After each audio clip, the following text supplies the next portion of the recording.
All right, everybody. This is Kamikaze G of the Doe Tape Podcast.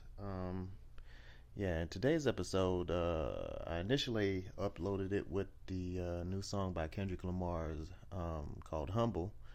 Of course, I should have known better. YouTube does not like that, so they got blocked. So I'm going to go ahead and re upload this again without it, of course. But I'm cutting into the show a little bit to the point where Mentor B, he's getting into it, talking about the so-called fake nigga outrage from Shea Butter Twitter. So yeah, I'm gonna go from there, and hope y'all enjoyed the show. Okay. Caused a little uproar on Twitter, wasn't it, B? Yes, indeed, it was a uproar on Twitter from a lot of the Negro bedwenches. Let's keep it real, man. In that song, I really enjoyed the song. Great beat, great lyrics. Just to be brutally honest, I felt as though the video outshined the actual song to some degree, but still, I've been bumping that in my car like ever since I first heard it. The shit rocks. And in the video, Kendrick Lamar is basically expressing admiration for the natural beauty of black women. He's saying, hey, you don't have to have that relaxer in your hair.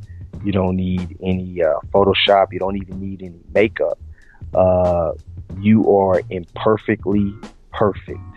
And, that's illustrated in the music video. As you can see, the African-American model go from one side of the screen to the other, and you see her transform into her natural state. I also like the booty shot, with the stretch marks. But anyway, yeah, man, Twitter, Shea Butter Twitter was in a frenzy about it because they did their best to try and perceive it as misogyny.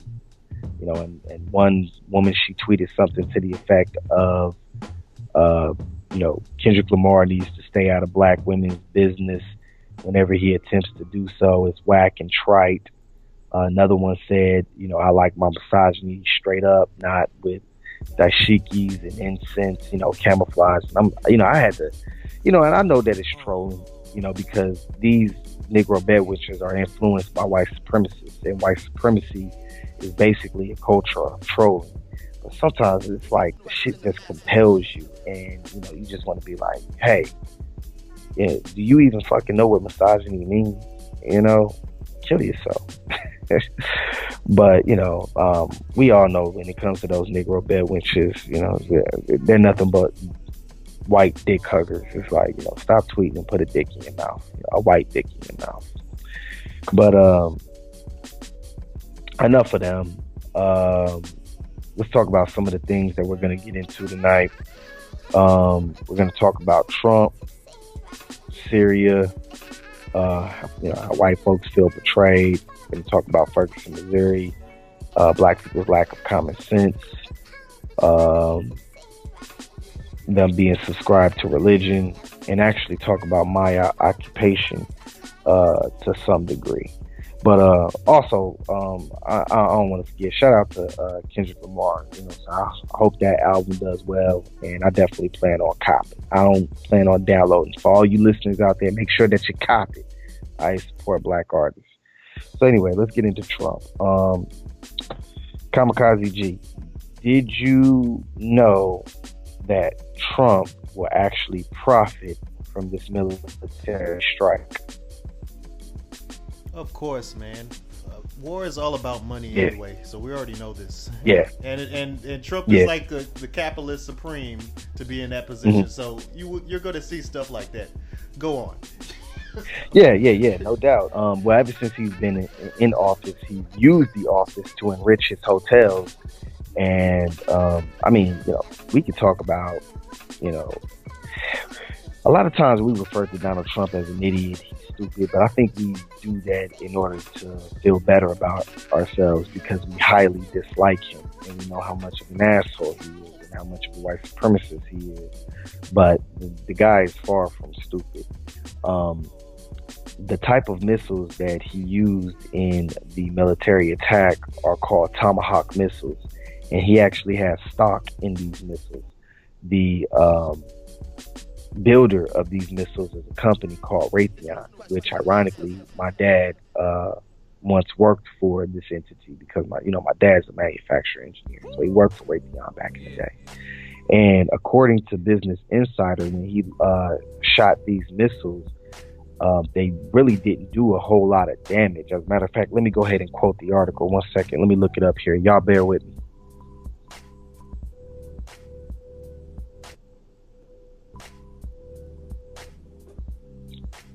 It says right here. Hold on for a minute. Oh yeah, here it is. It says that in addition, Reuters is reporting that the Syrian airbase was barely harmed and is already back to operational capacity today because the Tomahawks were aimed at the least important targets on the base. So basically, Donald Trump burned up a bunch of missiles. And I think it was a total of 50 something in all, which equates to around like $90 million. And these missiles are going to have to be replaced. So he basically just handed over $100 million to the company, because, and he's going to profit from that because he has shares in the company. So that's how he's basically using the office to enrich himself. There you have it, folks. And all you Trump supporters, y'all are definitely gonna feel the burns. Now, Trump, he messed up when it came to trying to repeal Obamacare because he was gonna make money off that Trump care too. But he failed at the whole repealing of Obamacare. And all you Trump supporters, y'all really would have felt the pain on that because the people who mainly benefit from Obamacare are the dumb, poor white folks who are Trump supporters. But y'all have to understand that y'all are not real white supremacists. Donald Trump is the real white supremacist. Y'all just white supremacist collaborators. And you're white supremacist collaborators that go against your own interests. Like, for instance, Dylan Roof would be a white supremacist collaborator. Now, the only real crumbs that he get from the white supremacists is being able to kill a non-white person, specifically a black person, with impunity. Now, of course, Dylan Roof went down, because he basically admitted that, I did this purposely. But, had he tried to play the card of, I'm insane, I'm not in my right mind, I don't think he ultimately would have got off, but he would have basically got a slap on the wrist. He possibly would have did some time, and then eventually would have been a free man, because that's the way white supremacy works. But George Carlin said it, the great comedian said it a long time ago. They don't care about you. Donald Trump don't give a fuck about you motherfuckers that voted for him. All you motherfuckers that voted for him, and now your relatives are being deported. Oh man. And ever since this Syrian thing, a lot of white supremacists are, feeling betrayed because they're saying, hey, Donald Trump, you never said anything in your campaign about, launching missiles and shit at Syria. $90 million. That's money that could have been used to make America great again. But, hey, that's what they get. But also, when it comes to black people have to start taking blame for continuing to be in a system of white supremacy, which takes us to our new topic of tonight. The mayor who presided over Ferguson when Mike Brown was murdered by the white supremacist police officer Darren Wilson, was reelected this year, uh, which can be surprising, but also in a way not surprising. It's surprising because the protests in Ferguson, Missouri were so monumental.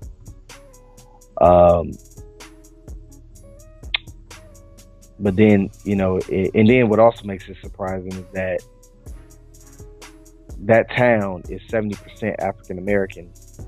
However, despite this tragedy, it was only a 14% voter turnout. And, that's basically just mad disrespect to the memory of Mike Brown. I mean, the least black people could have done to honor him was to be proactive in their community. And that just didn't happen. This is why black people will continue to be a dominated people, because we have no willpower to want to seize control of our communities. See, Mike Brown being murdered, that was the first time. So it's like you get a pass for that.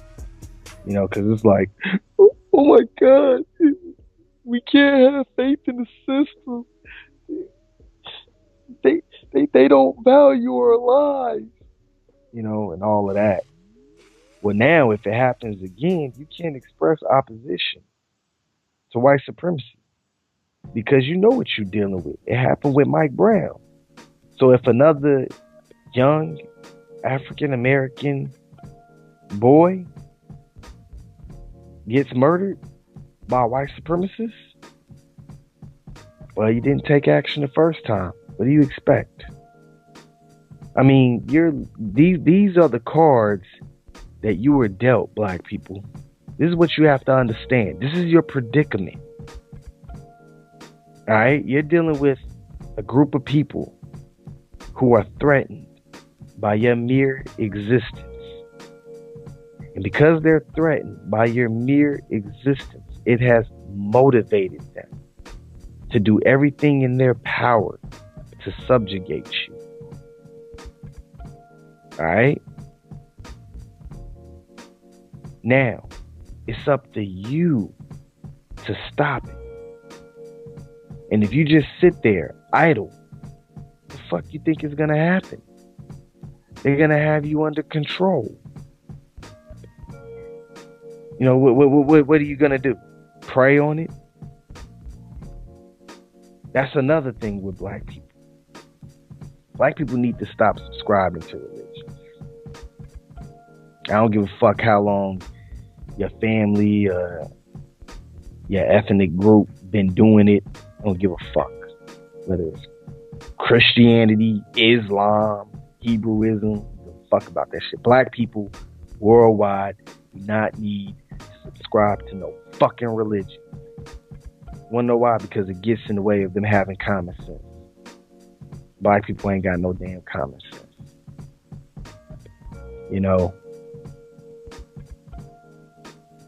If you living in a community where you the majority, your ethnic group is the majority, and the minority, literally the minority is running the whole shit, obviously you're doing something wrong.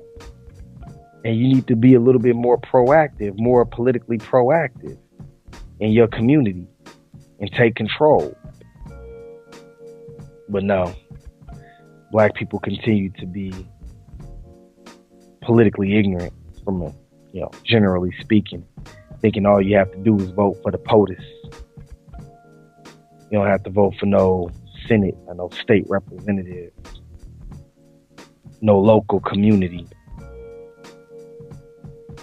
The only thing black people need to subscribe to is common sense. Have some goddamn common sense. Think logically. See, the white supremacists, they don't really have a religion. They may act like they have one. They may be, pretend Christians and Presbyterians and all of that bullshit. But, to a degree, you can say that their religion is common sense. I mean, at the end of the day, what they truly desire is, white supremacy. They want white supremacy to prevail, but they are able to make white supremacy prevail through the use of common sense, because if they try something that doesn't work, then they take it off the table and try something new that does work. That's what black people need to be like. See, black people are the main victims of white supremacy, yet they are the main ones that don't understand white supremacy. You don't even know the prime reason for white supremacy in the first place, which is the preservation of a look. I want to preserve my look. And while I'm at it, I'm going to put forth effort in making sure people who look like me have all the power. See, then you got dumb motherfuckers who want to constantly look for acceptance because we have no racial pride in ourselves. We don't say to ourselves, yes, I am of African descent. Yes, I am the original man. Yes, I am melanated. Yes, I am a melanoid man. No racial pride. There's an artist by the name of French Montana, and there was a Twitter outlash on him because he said some real off the wall shit about this sister. And I can't really repeat the tweet verbatim, but he said something about you a dusty, rusty, crusty, nappy-headed, blah, blah, this. Something about you a nappy-headed cum guzzler and all of this. Talking to this black woman like this. And first, I was highly offended because this motherfucker ain't black. First of all. So I'm like, man, what the fuck? But then at the same time, I kind of felt a little bit of the doubt, because it's like, okay, what exactly did this black woman say to him to prompt him to say this, to have this kind of reaction?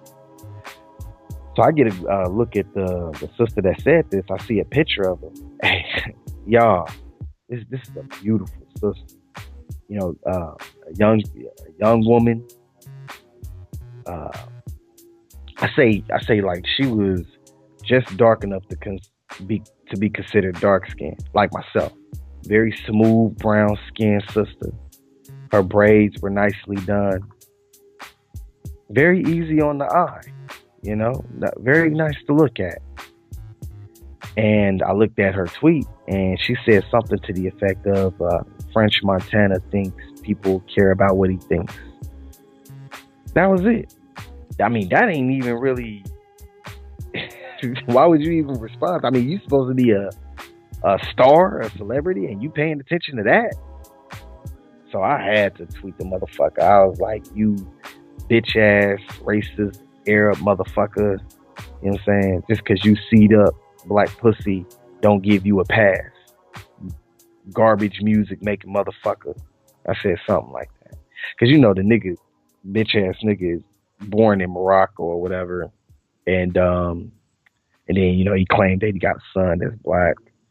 But y'all can't forget, it's all kind of Arabs all throughout Africa that's racist as fuck. And then, it's crazy because, he tries to do our music, but then gonna disrespect our sister like that. And that's what they do, man. Copy off us, try and, take our art and make money off of it, but still want to disrespect us. And then the thing about it is you had bitch niggas on there, actual so-called black men on there trying to stick up for the motherfucker. You see that? And that's why we in the position that we in today. No racial pride, no unity, no willpower to function as a unit, as a group.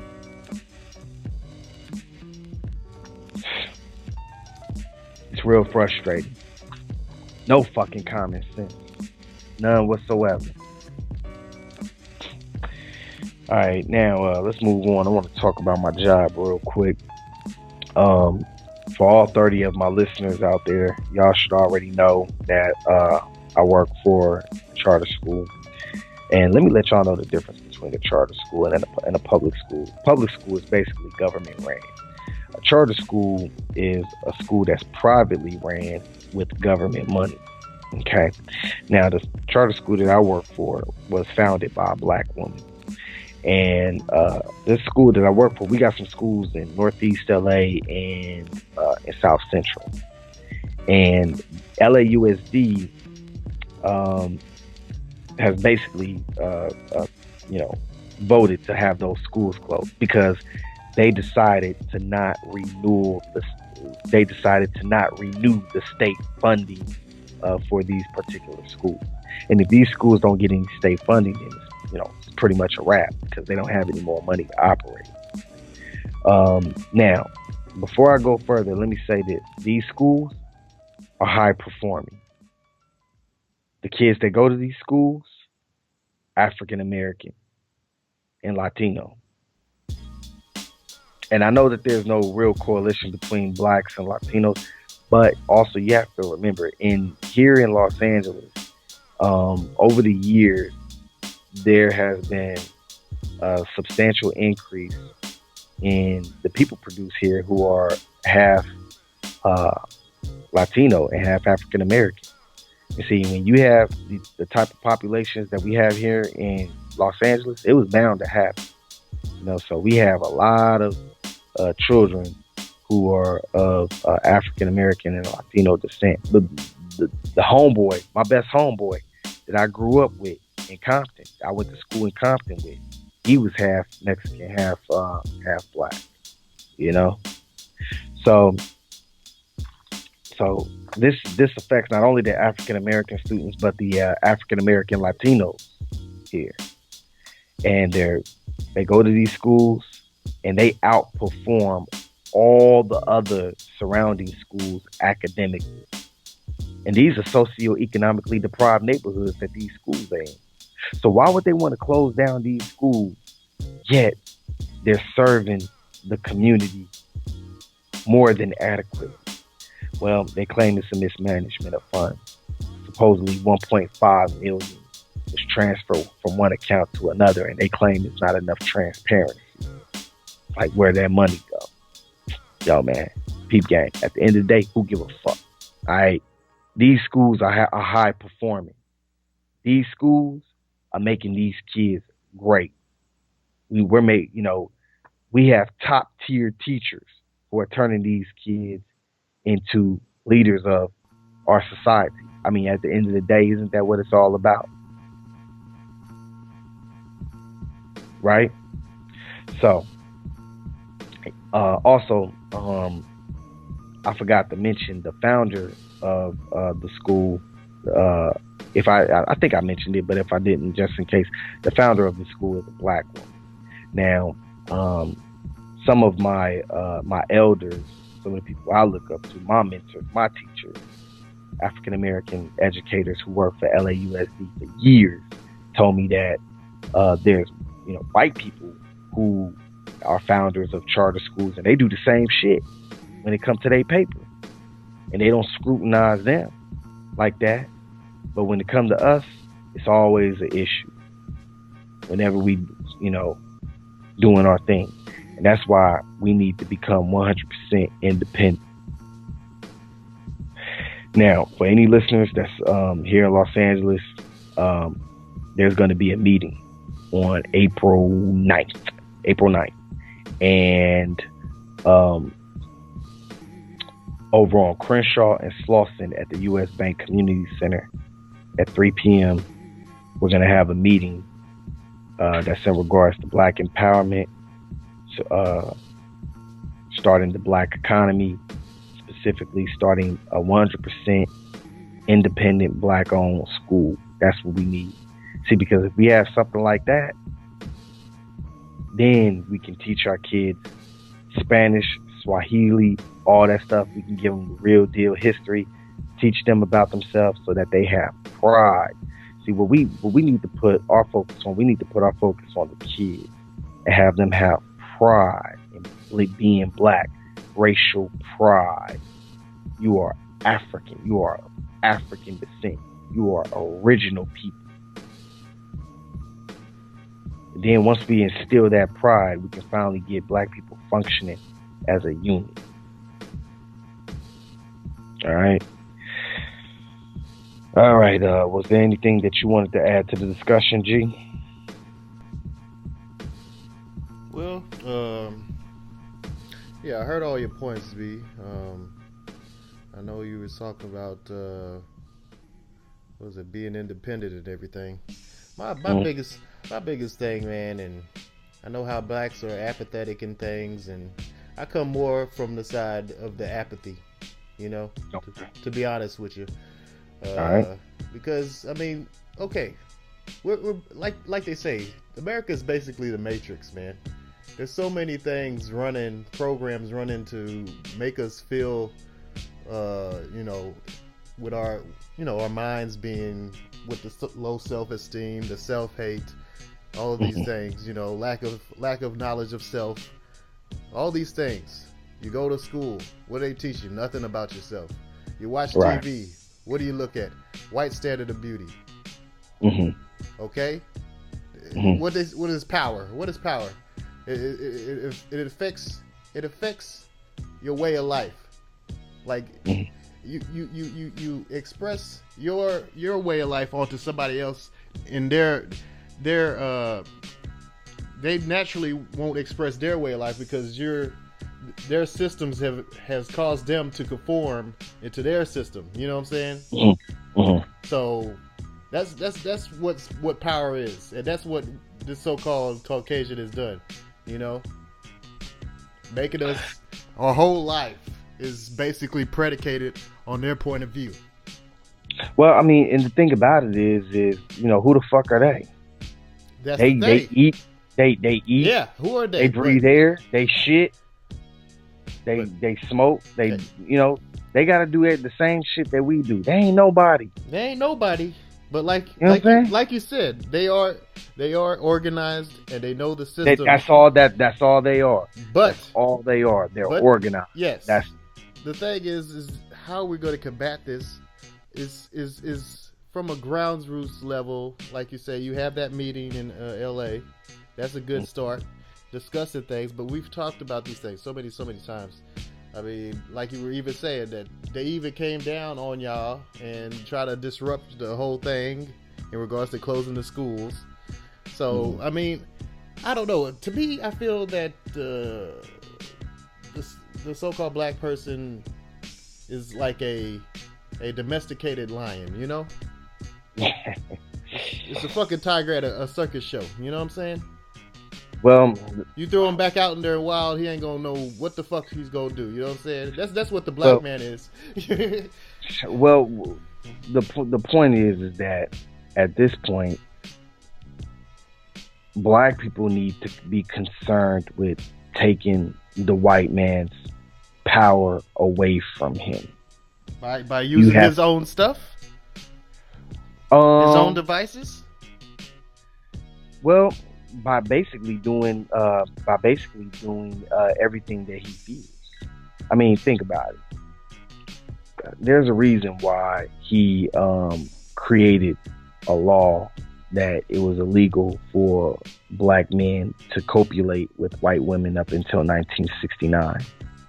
So it's a reason why originally black men copied the lifestyle of the lions. It had, you know, if the king of the jungle got a whole bunch of fucking lionesses around here, I'm gonna have me a whole bunch of, you know, pussy around me. You know what I'm saying? So that's one of the solutions that I've always looked at. I said, you know, black men need to value their black women, treat them like queens, and have multiple wives, and also take the white woman from the white man. You know, That's an act of war, man. That's an act of war. That's what he fears. That's what he fears. The black man needs to take the white woman from the white man and feed her up. I mean, that's what he fears more than anything. No, of I mean, course. Yeah. you have to understand that white supremacy is all about the preservation of a look. And while I'm at it, I need to put forth effort in making sure people who look like me have all the power, because I'm insecure about my fucking gonads. My gonads is fucking genetically recessive, and this black man over here, he possesses the rich custard in his ball sack, which is stronger than mine. So I'm afraid that he's gonna take his dick and spread his fucking DNA and all around and blacken up the whole white community. You know, that's why, you know, back in World War One, black men would go to war in Germany and say, hey, you know what?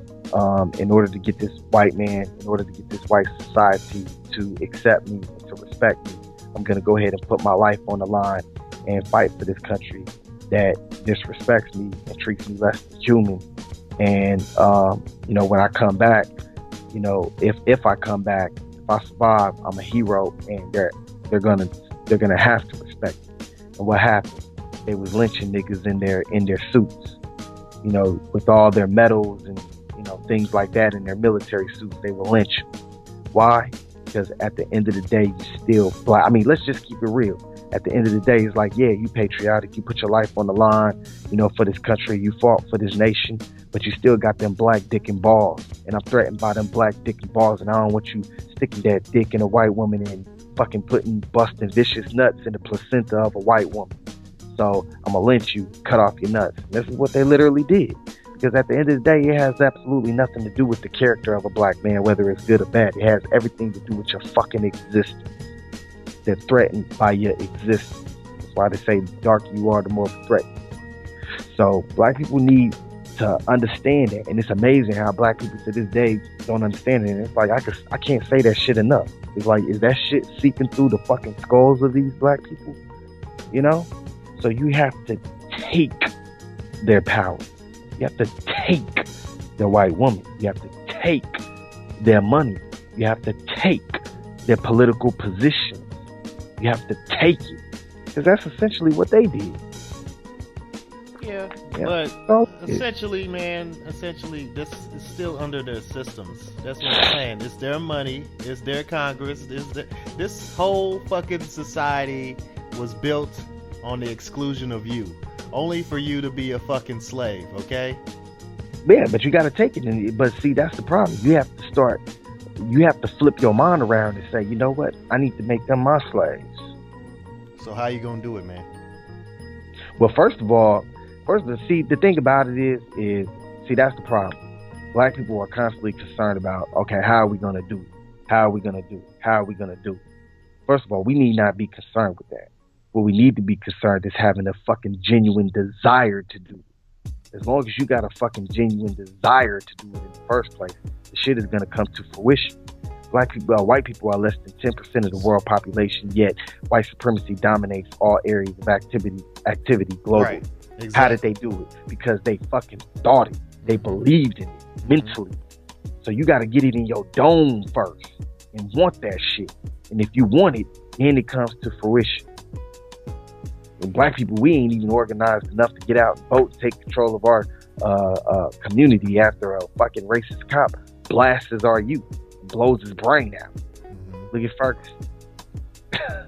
Yeah, but the thing, man, I keep feeling it in my heart. I don't say that, but in my heart, that we have to ultimately divorce this system.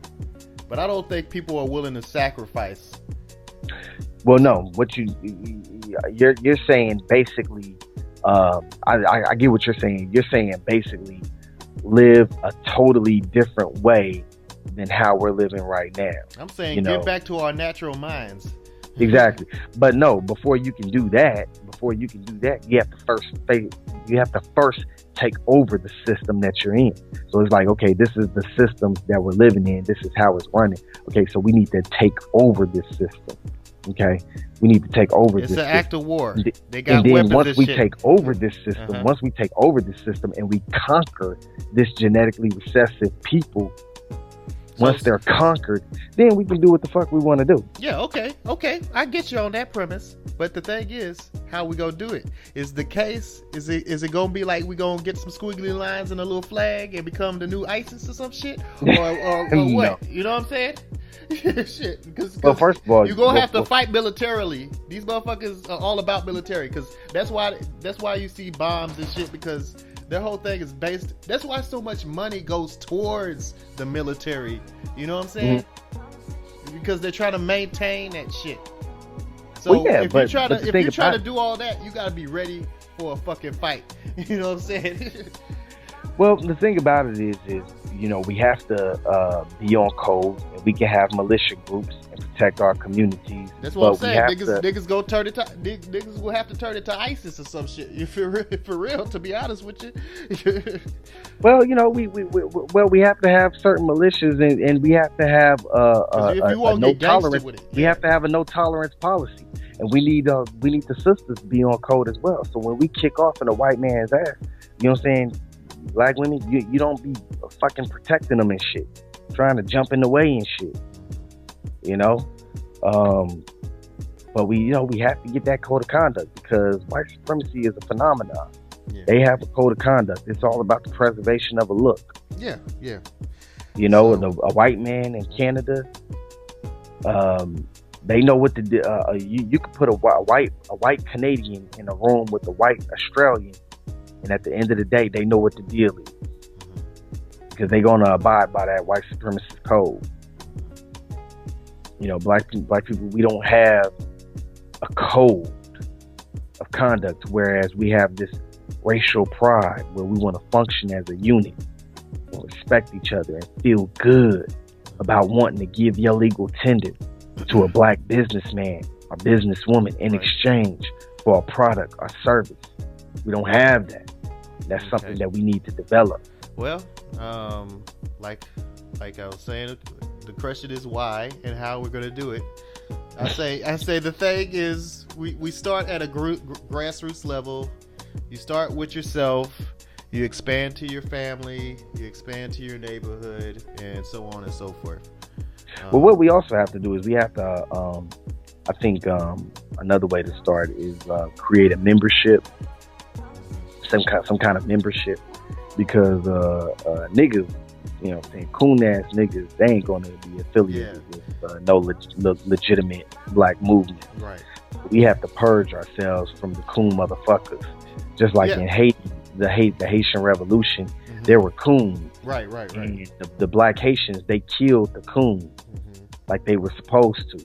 Yeah, and that takes me back to that one conversation we had a while ago, talking about, what would you do in regards to the black, well, it's something like that, in regards to the black community. I would say I would take out the fucking coons. I would take out the motherfucking niggas, the thugs, and the dumb, ignorant motherfuckers. Right. You know what I'm saying? And that regular in-between people who could actually get the message, stick with those folks.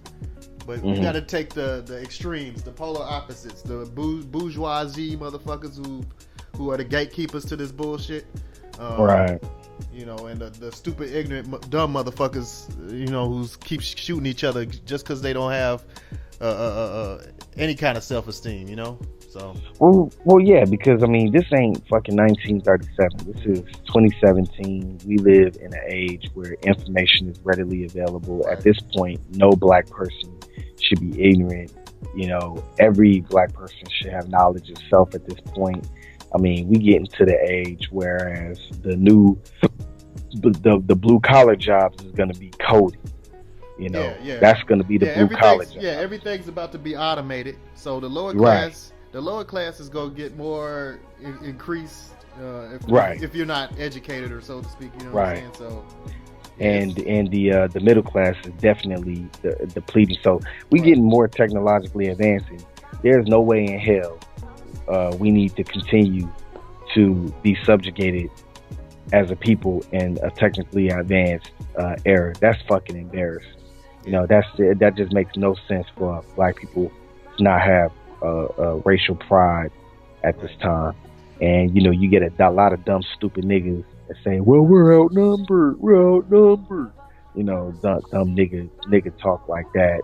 We're never outnumbered. We're out organized. We're out organized. Organized. Makes a lot of sense there, but it's just to redefine a lot of the things that makes up black society. What, Right. like this is a real nigga. Okay, he's shooting up the block or some dumb shit. You know what I'm saying? That ain't no real nigga. Put that real Right. nigga in, because I saw like a meme up there saying real nigga, and then it said lame. Put the real nigga onto the lame, and then put that lame onto the so-called real nigga. You know what I'm Right. saying? The ones who be shooting up and dumb shit. You know, it's just redefining things. We got to redefine. It's got to be a genesis to a whole new level and rise out of these so-called ashes to a new level, because you know, like you said, the knowledge, the information is there. People need to just grasp it, suck that bitch in like a Kotex, and then Right. expand. And we need to constantly be focusing on the kids, because Yeah, I mean, at the exactly. end of the day, That's the focal point. Yeah, you're right. Like you being a teacher, that should be like ground zero right there to implant that knowledge and get the ball rolling, because us old folks, we're stuck in our ways for the most part. mm-hmm. You know? So, Right. Yeah.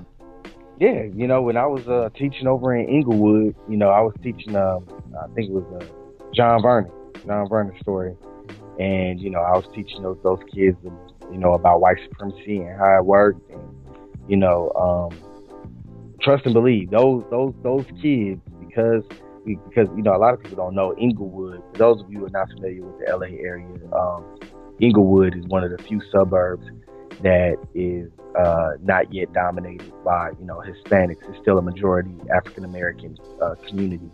So when I was teaching in those schools, you know, all of the kids in the classroom were black. It was like maybe like 2 Hispanic, and you know, I was able to teach them, you know, about white supremacy, because you know, John Vernon's story, you know, that's in the era of oppression. Well, we're still oppressed, but you know, that was Jim Crow.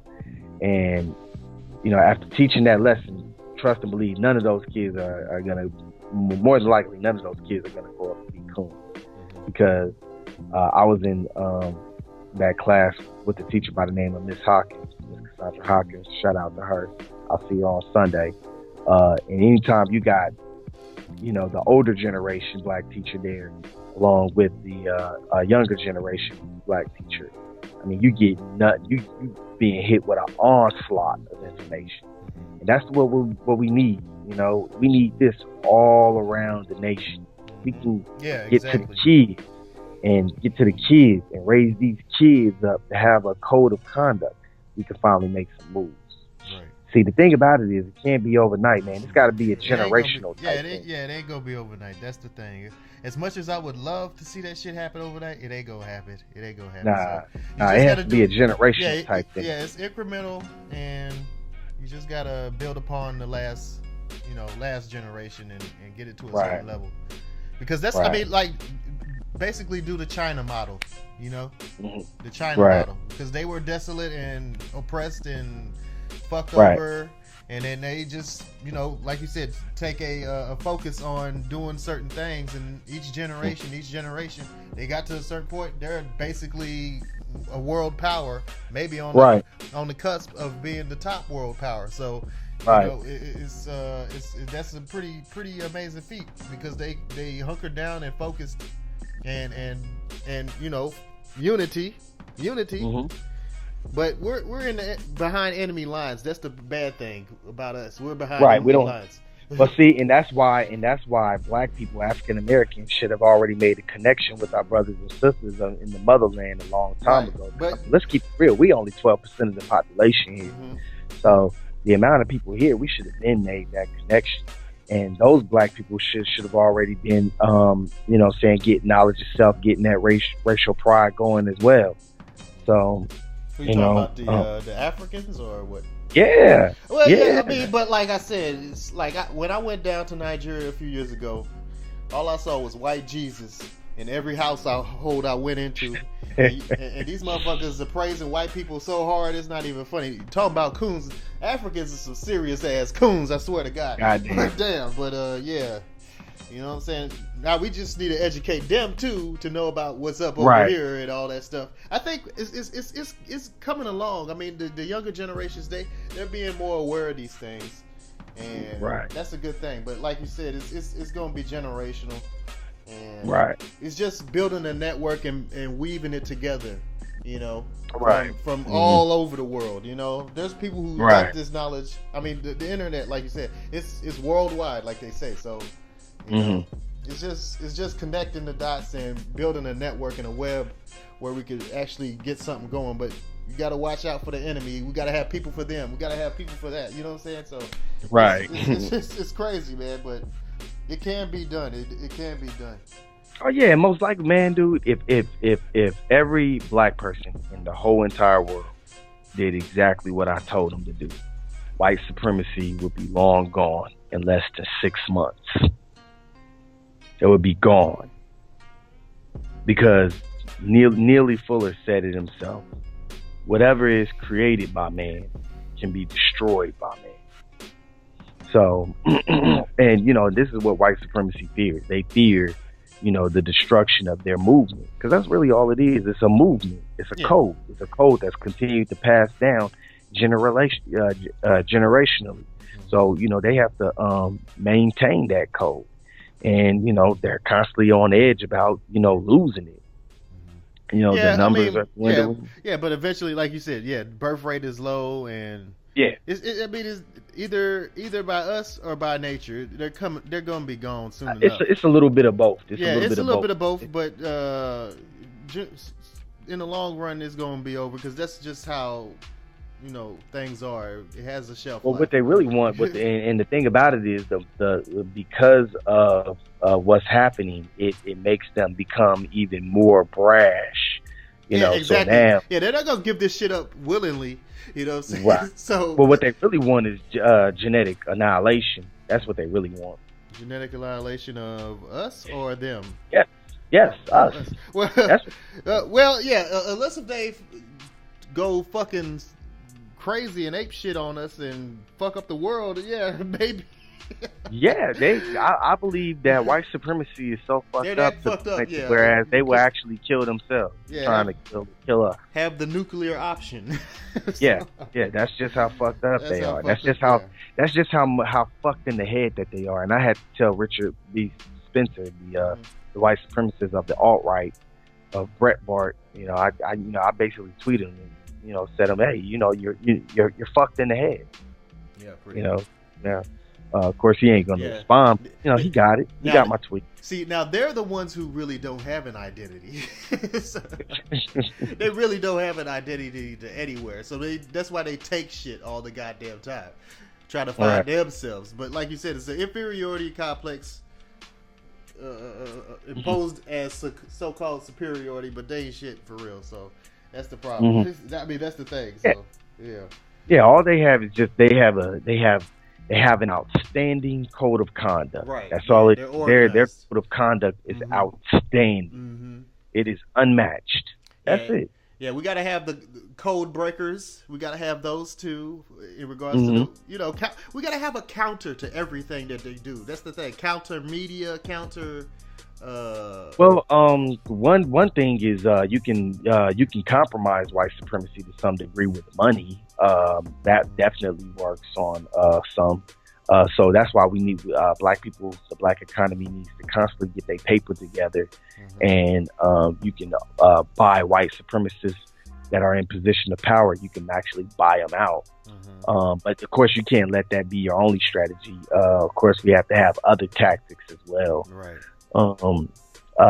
Such as the violent route, the military route. We need to do everything that's necessary, and we need to focus on taking their power. And one way to take their power is try and get into these positions that they're in, and we need to have a black economy to help control some of these positions, because again, we're only 13% of the population, 12-13% of the population. So if we can't get a black person who's on code in a certain position of power, some kind of political position, to whereas the decisions that they make can affect the people of certain communities, then we use our money to get somebody in there that's going to do what the fuck we tell them to do. So it's like, hey, this community over here just raised $900,000 for your ass. We got a check. We give you this check now. You do what the fuck we tell you to do. Money talks, and that's the way we got to be. Yeah. Yep. So, yeah, that's all I had to say. I mean, I appreciate the feedback on that, B. But yeah, that's all I was thinking. So, yeah. Well, good talk. We went through all of the points. Definitely enjoyed mentioning, how Trump is using the office to enrich himself, particularly with this latest military attack. A lot of people are unaware of that, and we touched on some other things regarding Ferguson, Missouri, which was highly important. It's good that people recognize that and realize the apathy that exists among us. And then I even talked about some of my experiences with my job as a special education teacher, and how white supremacy goes out its way to shut us down at every angle. And again, for any listeners out there who are in the LA area, April 9th is the date. All right, come out, support, and bring your donations. We have some food for you. Let's get this economy popping. Again, my name is Mentor B, and you can follow me on Twitter at Mentor B. That's MENTORB _ the letter N and then Cali. So Mentor B _ N Cali. All right. And you can also follow me on Instagram. My Instagram is NICFURY1203. And you can follow me on Snapchat, even though I'm not on there lately, at oatmeal1203@live.com. All right. Kamikaze G, want to hit them off with your social media contact? My social media ain't popping, man. Yeah. But yeah, you can follow me on Twitter. It's Kamikaze G _ at Twitter. But yeah, as I said, we post this on YouTube. If you're listening to us, if you like what you hear, feel free to like, subscribe, even share if you like it. Just show us some love, comment, do all those things. Yeah. All right, then. Peace out, everybody, and